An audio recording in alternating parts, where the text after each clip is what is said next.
How you doing, everybody? Nice, beautiful day here. I don't know about where you are, but anyway, there's not much we can do about it, no matter what the day is like. So anyway, we hope everyone is safe and keeping their minds on spiritual thoughts.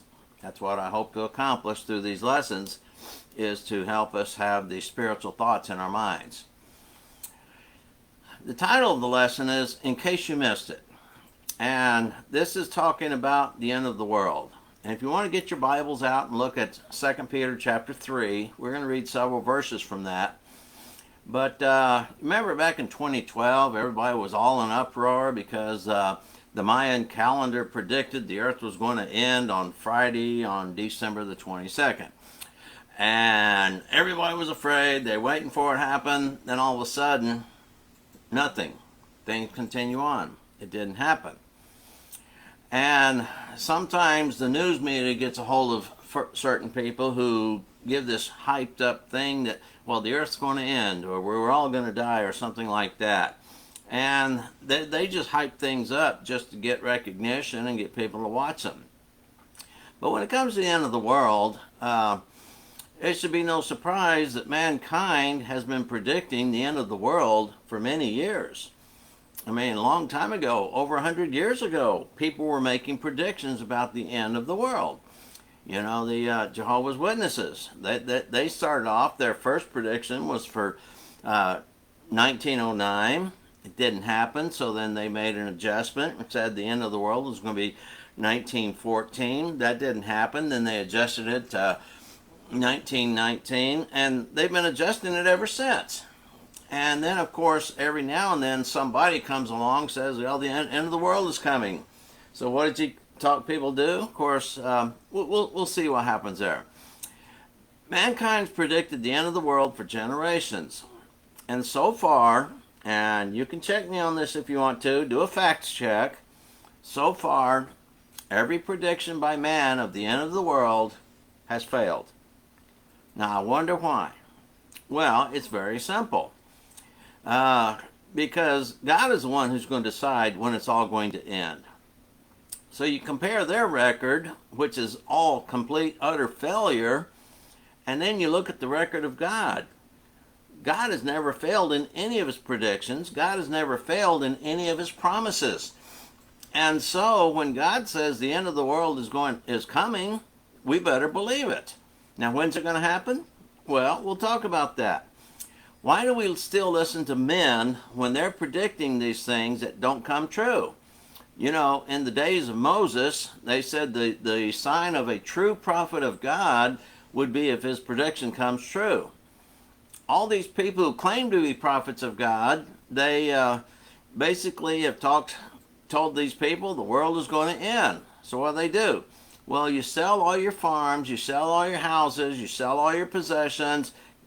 Let me hold on to the money, and then you go reside in this cave and hoping that you'll avoid it. All right, so these people, what do? They get rich. Yeah, they make millions of dollars, and the souls follow their pathways, and then, of course, it doesn't come, and then, of course, they go off and live a very nice, wealthy lifestyle from then on. All right, so we've proven no man has ever been right in his own doctrine and precepts, and yet, for some reason, millions of people still follow the pathways which are leading to destruction. Oh, they've been duped. They've been lied to. Some smooth-talking preacher comes along, and they're mesmerized by his words, by the way he puts his words together. And, oh yeah, we're going to follow this person all the way. And it's just leading to destruction. See, Jesus was God upon this earth. And Jesus said that he didn't even know the time when the Lord would render his judgment upon the earth by destroying it. He told us that in Matthew 25. I mean, Jesus said, it's going to happen, but I don't know when it's going to be. Only God knows when it's time. So only God knows the end of time. And so, despite all this, men have still made predictions about the end of the world.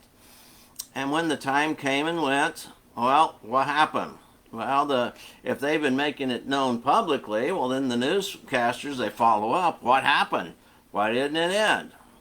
Well, sometimes they have a backup plan. Sometimes they just give some crazy ideas. One of their responses would be, well, it was just a miscalculation on my part. The world's still going to end, but I'm not using the right formula apparently.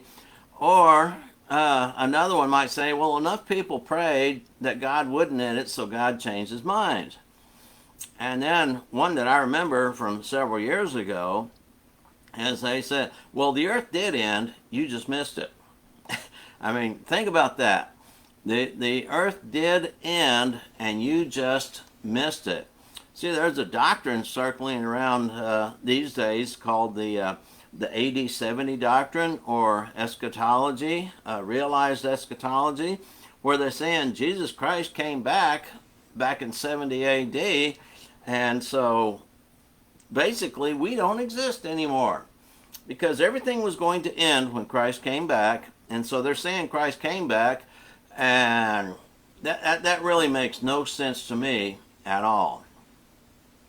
But every generation comes up with their own set of predictions about the end of the world, and so to gain support for these, people who make them present themselves as being someone who knows what they're talking about. And they usually have a charismatic personality. And like I say, after they scam people out of millions of dollars, they just leave the scene, live happily ever after, and cease making predictions. But we must also remember that everything we do and say is judged by God. He is the great judge, and when this earth finally does come to an end, everyone will stand before God and he will be judged. All right.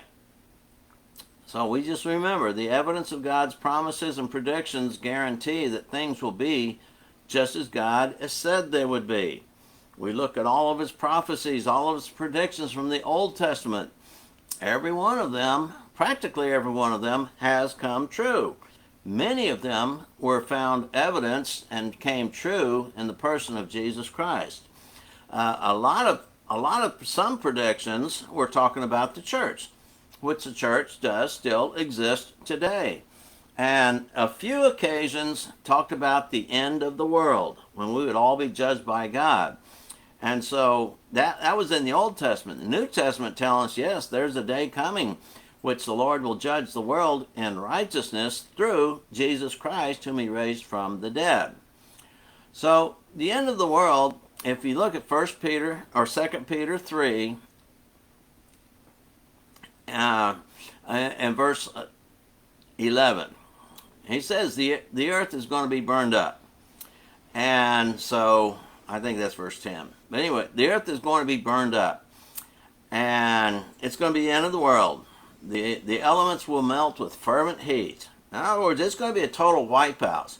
This kind of puts down these people who are preaching, well, there's just going to be new heavens and new earth, so the world is just going to be kind of purged, and then we'll start all over. No, that's not the case. That's not the way the Bible describes it either. What they're doing is telling people you're going to have a second chance. So live life to the fullest in this life, and then the second life you're going to have a second chance to get right with God. No, that's not going to happen. We only have one chance to get right. Hebrews 9:27 is appointed for man once to die, and after that the judgment. All right, so we need to be ready for the Lord's return.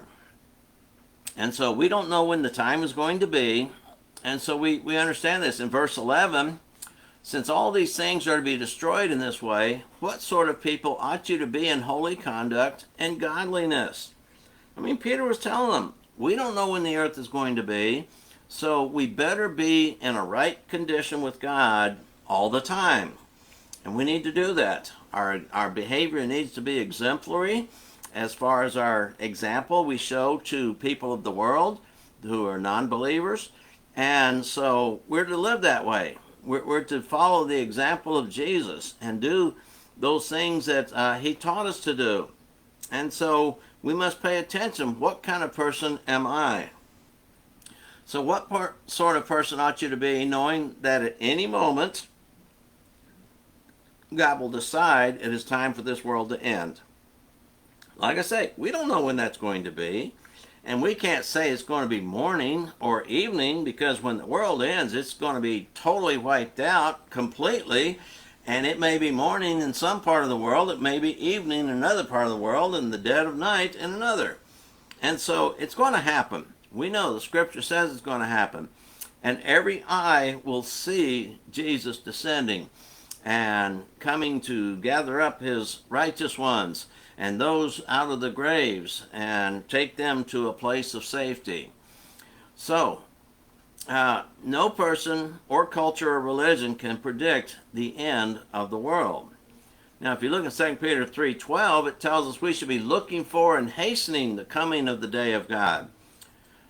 We're just pilgrims here on this earth. We're just travelers. We're just passing through. This is not our eternal home. This earth will never be an eternal home for anybody, because there's problems in this earth. That problem is called sin. There's not going to be any sin in heaven. So it's going to be different. It's going to be changed. If we're still alive when God comes back, we're going to be changed. That's what he tells us there in 1 John 3. And so we have to be aware of that. So until that day gets here, we are to prepare. We're to prepare for the end. And if you continue reading there in verse 14 of 2 Peter 3, it tells us to be found on that day to be in peace, spotless, and blameless. This is what every Christian should be all the time. Blameless, spotless, and at peace. We need to be at peace with all men as much as is possible with us.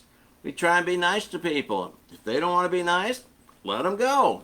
Jesus said, shake the dust off your feet. If people don't want to hear the gospel message, that's on them. And so all we can do is offer. We offer the gospel message, and that's what we can do. But until the day comes, we're supposed to be prepared for the end of the world or the end of our life, whichever comes first. And so we need to set the right example and let our light shine to help others find that salvation which God has. Doesn't do us any good if we're enjoying the hope of salvation and not sharing the message with others, because that puts us in the wrong place. So we need to be doing these things as God has asked us to do. So in case you missed the end of the world, I'll tell you, rest assured, don't worry, it didn't happen. The world is still here. I think there's enough evidence to support that. Even though I am a man that's speaking, there's enough evidence to show that the world is still here. So it hasn't ended yet. So that means you have an opportunity to get right with God. If you're not right with him already, you have an opportunity to get right with God. Your neighbor has an opportunity to get right with God. And perhaps you need to be setting the example for your neighbor. You need to be setting the example for those in this world to see what holy conduct is all about, what godliness is all about. So consider those thoughts. If you appreciate this message, share it with others. Maybe make some comments if you want to, if you have any questions, or if you have a subject you'd like me to address. Just send me a message here on Facebook, and I will do what I can for you. Until then, you have a nice, blessed day, and we'll see you tomorrow, Lord willing. All right, bye-bye for now.